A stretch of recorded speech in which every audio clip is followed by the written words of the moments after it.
So guys finally আহিলে আমাৰ গহপুৰত থকা শিৱ মন্দিৰ। এয়া চাওক, আজি মঙ্গলবাৰ না, চ' চবে দৰ্শন কৰিব আহিলে। এয়া আমাৰ দাদাজনী ইয়াৰে হয় মন্দিৰৰে। ভালে আছে? একদম বঢ়িয়া। ৰাধে ৰাধে। ঠিক আমাৰ শিৱ মন্দিৰৰ বাহিৰত এইটো আছে আপোনাৰ বন্তি ধূপ জ্বলোৱা ঠাই। আৰু আগফালে একদম আমাৰ নন্দী মহাৰাজ।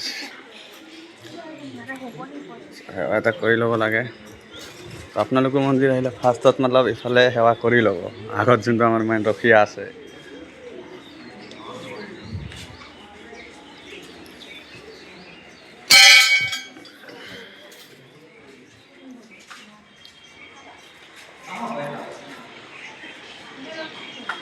মতলব ধেৰে দূৰ দূৰ পৰা ভক্ত আহিছে, য'তৰ পৰা আহিছে এই চাওক।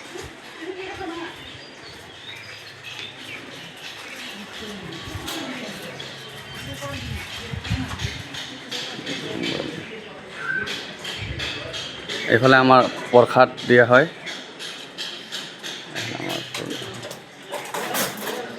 আৰু গাইছ আপুনি লোক আহে যদি মেইন মন্দিৰ দৰ্শন কৰিব নাপাহৰিব। মেইন আমাৰ পাছফালে আছে ভলে বাবা দেই, ত' পাছফালে আছে, আহিব দৰ্শনটো কৰিব।